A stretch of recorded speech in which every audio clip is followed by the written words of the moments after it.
한 동자가 바깥 옆을 지나면서 이 개송을 소리내어 외웠다. 해능이 한번 들으며 이 개송이 성품을 보지 못했고 대의도 모르는 것임을 알았다. 그러니까 육조 스님이 바깥에서 8개월 동안 방아를 찌면서 이제 나름대로 이제 깨쳤거든요.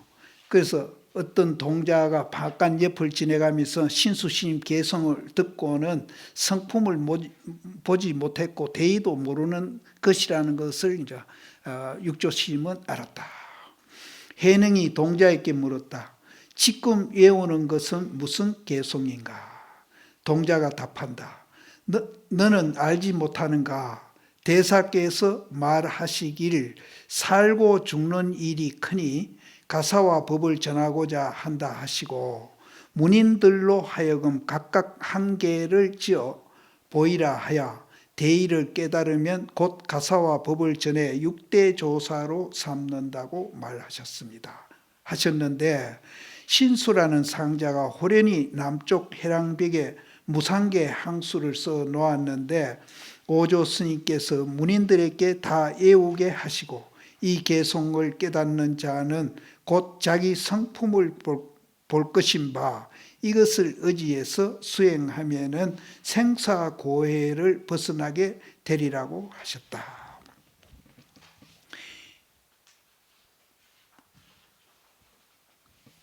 그래서 며칠 동안 이제 절 안에서 일이 이제 큰 일이 벌어지긴 했는데 육조 스님은 바깥에서 방아 찢느라고 이제 그 내용을 몰랐던 것 같아요.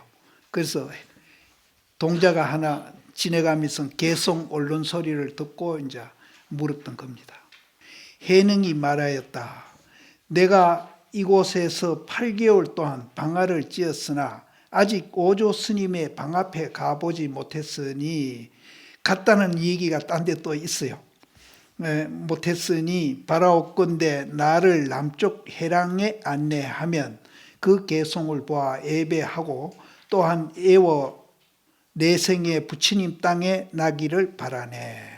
동자가 해능을 인도하여 남쪽 해랑에 이르려 이 개송에 예배하고 글자를 알지 못하니 어느 사람에게 읽어주기를 청하였다. 해능은 듣고 곧 대의를 알았다. 또한 해능은 한 개송을 지어 다시 글 쓸 줄 아는 사람에게 청해 서쪽 벽에 써서 스스로 본 마음을 드러내 보였다. 본래 마음을 알지 못하면 법을 배워도 이익이 없다. 마음을 알아 견성해야 곧 대의를 깨닫는 것이다. 해능이 개송으로 말했다. 내가 그전에는 거기 그쪽 큰 설명이 있었는데 이 개송을 써준 분 이름도 내가 알았는데 지금 생각이 안 나네요. 요 글에 있는 그대로 그 개송을 듣고 이제 동자를 듣고 바간에서 그 남쪽 해랑에 가서 그것을 보고는 개송을 보고는 그거는 이제 깨닫지 못한 개송이라는 걸 알고 내가 한 개송을 지을 테니까 글 아는 사람한테 부탁해서 벽에다가 좀 쓰게 해달라 부탁을 해가지고 그 개송 써주는 사람이 뭐라고 한 얘기 있는데 잊어버렸어요.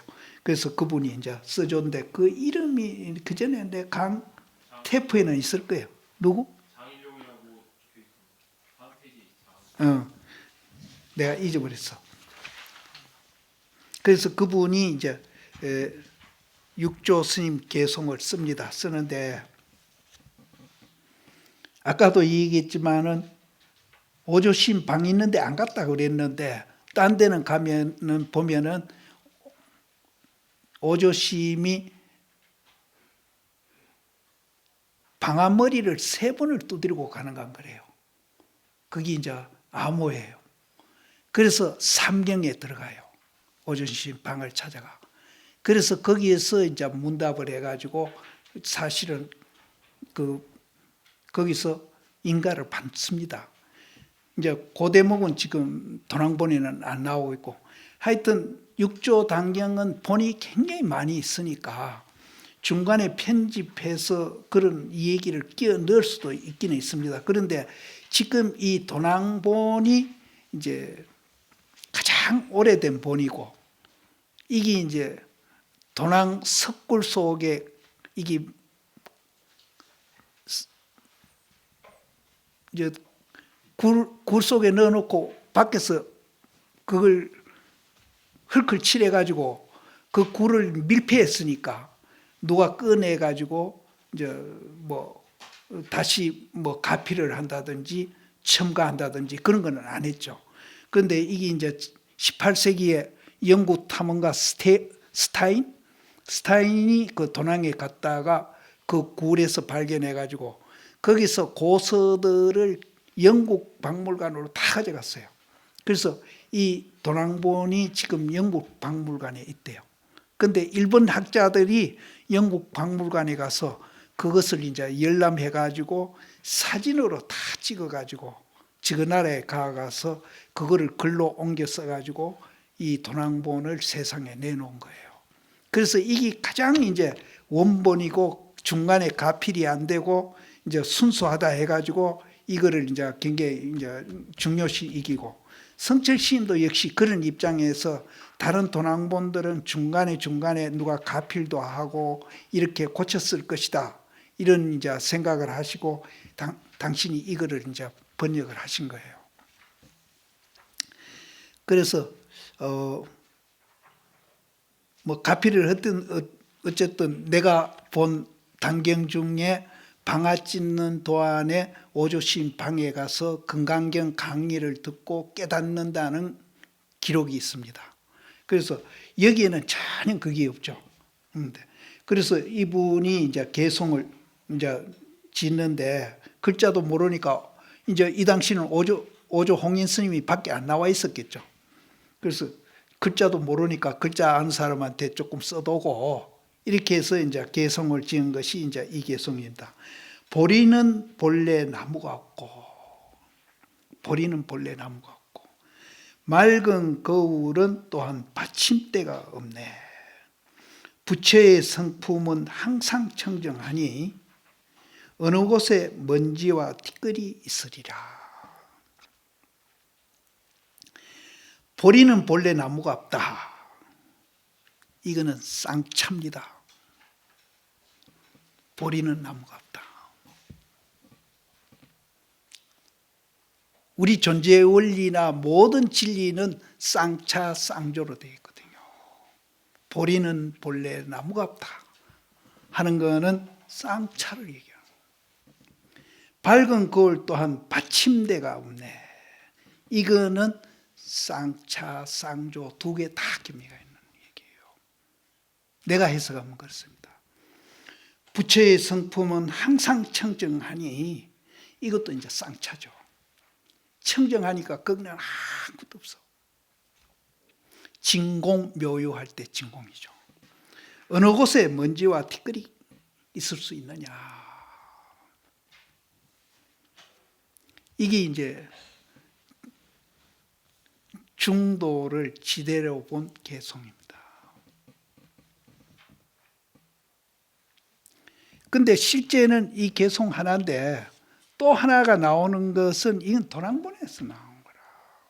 딴 데는 하나밖에 안 나와요. 마음은 보리의 나무요. 이 마음은 보리의 나무다. 마음은 보리의 나무다. 그럼 이 마음이 우리가 이제 두 가지 작용이 있잖아요. 쌍차, 쌍조 작용이 있잖아요.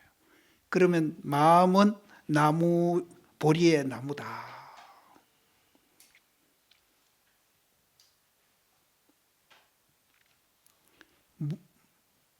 어느 기겠어요? 몸은 밝은 거울의 받침대다. 밝은 거울은 본래 청정하니 어느 곳이 먼지와 티끌이 묻으리요. 이 개송 4개도 계속 살활 하고 있습니다.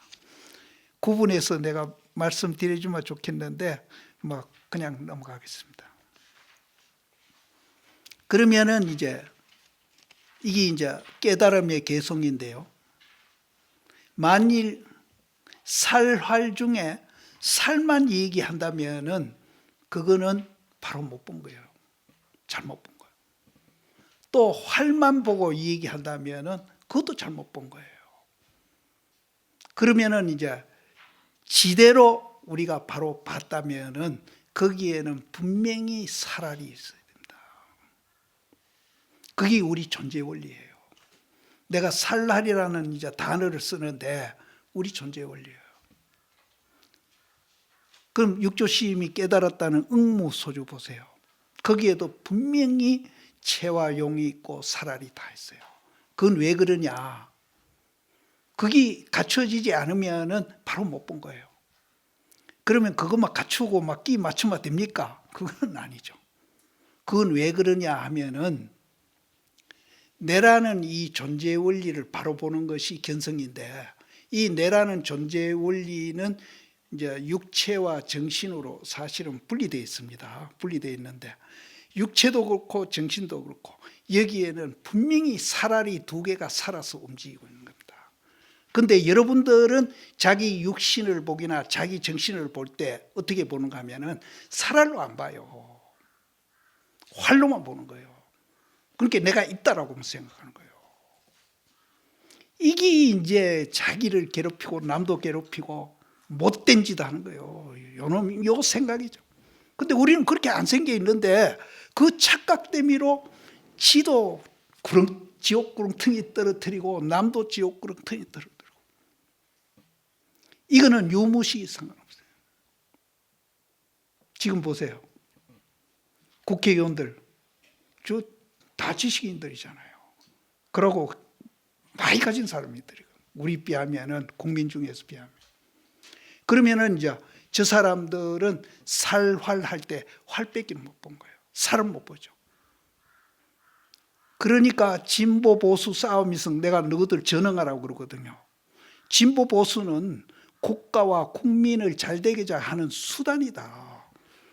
그런데 그 수단이 국가 국민을 잘되게 해야 될 긴데 그 수단이 너희는 욕심으로 하기 때문에 오히려 국가 국민을 괴롭히고 있지 않느냐. 그러니까 수단과 목표도 못 가리니까 너희들 전응하다. 그러면 우리가 불교에서 말하는 이 살알을 우리가 지대로 배우고 내 존재 원리도 살알로 되어 있다는 것을 우리가 알게 되면은 그런 전응하는 안 된다는 거죠. 그리고 이거 배우러 왔잖아요, 우리가. 부처님이 이거를 깨달아 가지고 그렇게 행복하게 사는 사람이거든. 임금자리도 이거 뭐 비교하면 아무것도 아니다. 체벌이 무슨 문제냐. 30 이상 80종호 이건 문제가 아니다. 이것이 오직 우리 본래 존재의 원리고 이것이 오직 우리를 행복하게 하고 다른 사람과 더불어 함께 소통하면서 살아가는 길이다. 그것도 안 되면은 맨날 고립하든지 안 그러면 갈등하든지 해야 되거든요.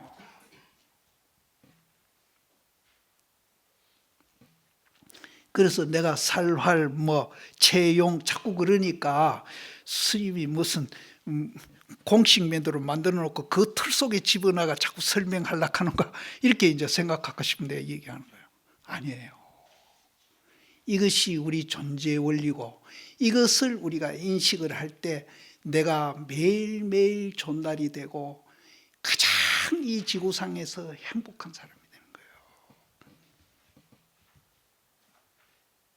이거는 행불행을 초월한 거예요. 그러면 이제 생로병사. 그럼 그런 사람은 생로병사 안 겪습니까? 할 수 있습니다. 질문도 할 수 있고. 그러나 살활 가운데에 한쪽만 알고 한쪽 모르는 사람이 생로병사 그러면은요, 생로병사가 되게 고통을 옵니다.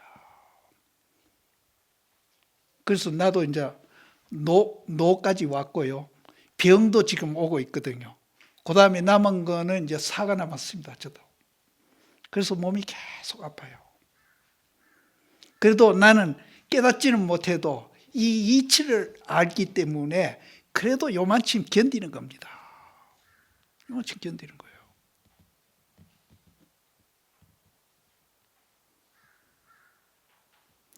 그래서 내가 쌍차, 쌍조, 채용, 뭐 살활 이렇게 하니까 저 스님이 무슨 공식 갖다 놓고 막 끼워 맞추고 있잖아요. 아니에요. 우리 존재의 원리가 그렇다는 거고, 그 존재의 원리를 우리가 인식하고 그렇게 이제 모든 사물을 그 눈으로 볼 수 있는 안목을 기르면은 그게 그렇게 나를 편하게 하고 행복하게 만들고 또 다른 사람에게 이익을 주고, 막 다른 사람 이익을 놔두고라도 자기가 그렇게 행복해지는 겁니다. 그래서 내가 이 개성 같은 것도 자꾸 살활 내가 자꾸 따지고 있잖아요. 공식은 아닙니다, 이거는.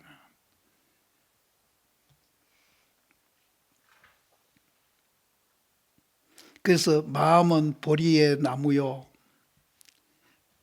그럼 마음은 보리의 나무요. 뭐겠어요? 몸은 밝은 거울의 받침대라.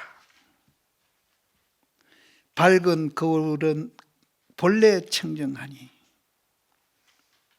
거기는 살활이 있죠. 어느 곳에 먼지와 티끌이 묻으려. 살을 통치하고 있는 거예요.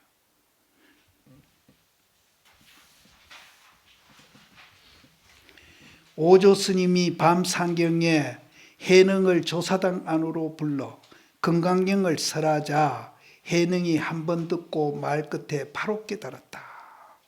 그 밤에 법을 전해 받으니 사람들이 다 알지 못했다. 곧 오조 스님은 단밖에 치는 법과 가사를 전하며 말하였다. 네가 6대 조사가 되었으니 가사로 심표를 삼는다. 대대로 받들어 서로 전하며 법은 마음에서 마음으로 전하되 마땅히 스스로 깨닫게 하라. 오조 스님이 또 말하였다.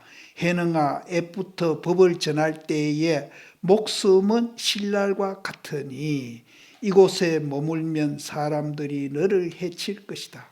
너는 속히 떠나가거라. 참 그 소리가 슬프네요. 법 배우러 온 도량에서 목숨이 신랄 같으니까 성 도망가라. 그러니까 그 당시도 그랬던 것 같아요. 세를 쫓아가고 외형을 쫓아가고 이렇게 이제 했던 것 같아요. 그러니까 이제 예를 들어서 요즘보다도 더 살벌한 느낌이 들거든요. 요즘 같으면 조실심이 이제 그중 대중 중에 저 사람이 견성했다고 인가하고 하면 대중들이 다 축하해 줄 거 아니에요. 근데 여기서는 네 목숨이 들어오니까 네가 밤새워 가지고 날 새기 전에 어서 도망가거라.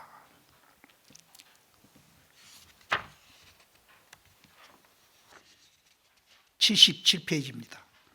해능이 가사와 법을 받고 밤 상경에 떠나려 하니 오조 스님이 몸소 해능을 고광역까지 전송했는데, 고광역이 양자강가에 있습니다. 양자강가에 있는데 여기 오조사가 양자강하고 거리가 얼마 안 멀어요. 여기서 보면은 법을 상경에 이제 떠나잖아요. 상경이 떠나가지고 그 양자강까지 가는데 대학교 교수들이 와가지고 그 거리를 재봤대요. 뭐 물었든지. 그래서 밤에 충분히 그 양자강 강변까지 갈 수 있는 거리다라고 내가 그거 들었습니다. 그래서 양자강 부근에 있습니다. 여기가. 그래서 고광역은 이제 그 배 정박하는 그 이제 항구예요. 고광역까지 전송했는데 바로 그때 오조 스님이 지시하셨다. 너는 가서 노력하여라. 법을 가지고 남쪽으로 가되 3년 동안은 아까 이제 법문한 소주 대감사 있죠. 그 소주 대감사는 남쪽 밑으로입니다. 소주가. 그래서 여기도 남쪽으로 가라 그랬거든요. 너는 가서 노력하여라. 법을 가지고 남쪽으로 가되 3년 동안은 이 법을 설하지 말아라. 어려운 일이 있을 것이다. 뒤에 널리 교화해 미혹한 사람을 잘 이끌어 마음이 열리면 너의 깨달음과 다름이 없으리라. 해능은 곧 하직 인사를 마치고 남쪽을 향해 출발했다. 여기도 보면 슬픈 이 얘기예요. 3년 동안 숨어 지내라. 법하지 말아라. 그럼 잘못하면 네 맞아 죽는다 이거. 근데 여기 이제 숨어 살았던 데가 소주 부근입니다. 그것도 내가 가봤어요. 가봤는데 터가 이제 절은 옛날에 없고 거기 사냥꾼들이 살았거든요.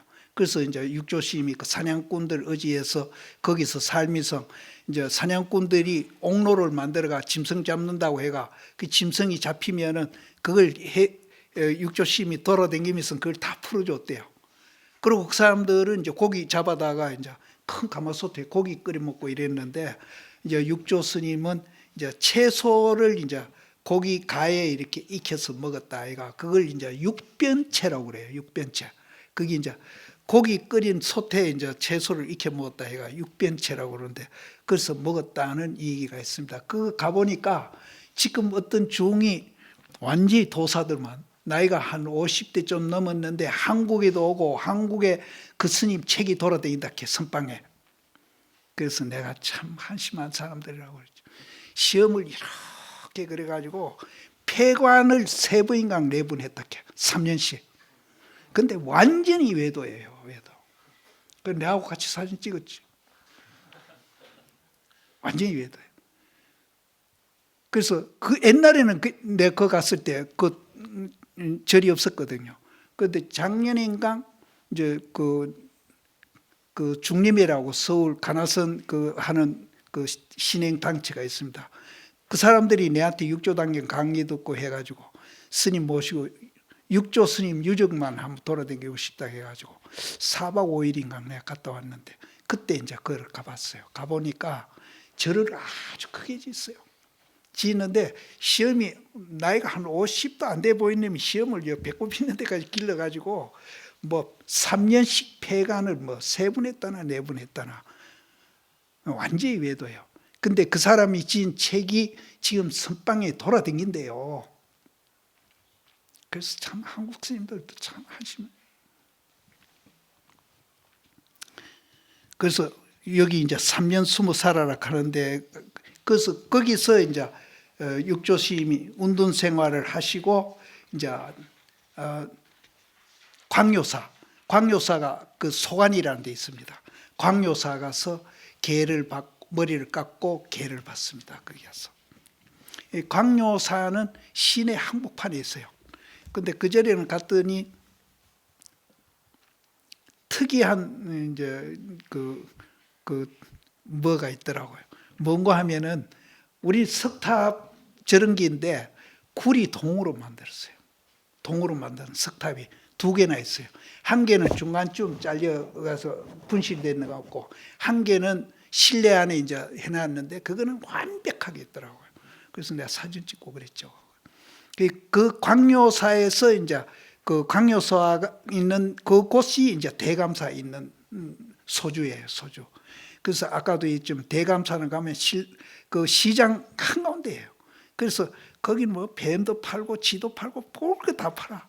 입고 들어가는데 그래가 그 참 보기 싫고 이랬는데 이제 요즘은 가니까 이제 우리 시장 정비했듯이 정비가 돼가지고 절 입구가 깨끗이 해놨더라고요.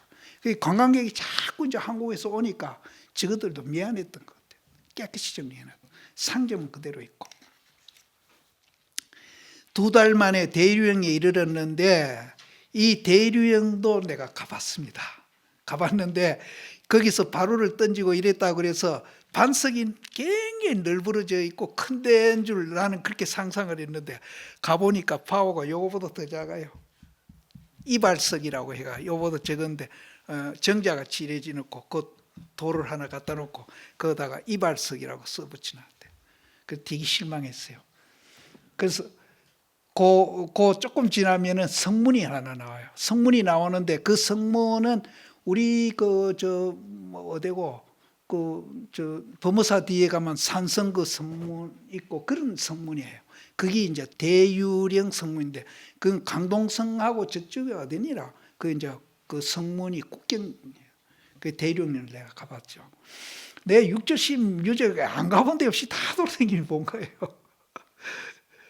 2달 만에 대류령에 이르렀는데 사실은 굉장히 멀어요. 양자간 부근에서 그 대류령 가려면은 대류령은 강주 있는 쪽 저 밑에거든요. 굉장히 멀어요. 그래도 그때 그 사람들이 2달 만에 그 간 것 같아요. 2달 만에 대류령에 이르렀는데 모르는 사이 뒤에 수백인이 따라와 해능을 해치고 가사와 법을 뺏고자 하다가 중간에 다 돌아가고 오직 한 스님이 있었으니 성은 진시고 이름은 해명이며 선조는 상품 장군으로서 성품과 행동이 거칠고 포악해서 바로 고갯마루까지 쫓아와 범행하고자 하였다. 성문이 있어요. 개아집이 지어가 성문이 있어요. 성이 위에 누각은 아니고 성문이 있어요. 원래 사진가 웃긴 되겠다. 곧 해능이 가사를 주었으나 또한 받으려 하지 않고 제가 이렇게 멀리 온 것은 법을 구함이요 가사를 필요치 않습니다 하였다. 해능이 고갯마루에서 문득 법을 해명에게 전하니 해명이 듣고 말 끝에 마음이 열렸다. 해능이 해명에게 곧 북쪽으로 돌아가 사람들을 교화하라고 하였다. 이 도난본에는 굉장히 간단히 나왔는데 덕유본에는 그 법문한 거 있죠. 악도 생각하지 말고 성도 생각하지 말고 그때 네 본래 면목이 뭐냐 하고 물은 데서 해명심이 깨닫죠. 그래서 어째 보면은 가사뺏으로 쫓아온 게 그게 악심이잖아요. 악한 마음이고. 그러니까 가사를 바위에서 이제 이 가져가라고 바위에 얹어 놓으니까 그걸 이제 들라고 하니까 안 들리거든요. 그래서 거기서 겁이 덜컥 나가지고 내가 가사를 뺏으러 온 게 아니라 행자님한테 내가 이제 법을 받으러 왔다. 그러니까 천무이는 악한 마음 먹다가 그 다음에 선한 마음으로 돌아갔는데 그래서 이제 해능 스님이 선한 마음도 내지 말고 악한 마음도 내지 아니할 때 네 본래 면목이 뭐냐 이렇게 물었을 때 깨달았다고 그러죠. 근데 여기는 이제 덕이본이나 그런 데는 그렇게 상세히 써 있는데 여기는 그렇게 없어요. 그런데 이게 이제 중간에 누가 손질 안 하고 오랫동안 이제 도랑본 그 굴 속에 갇혀 있다 나왔기 때문에 그런 거는 이제 유추해 가지고 우리가 각 세계에서 첨가할 수가 있죠. 이게 이제 정확한 겁니다. 그러니까 이제 성철스님이 이 책을 육조단경 중에 이 책을 선택한 거예요. 이게 가장 원본에 가깝다고 보신 거예요.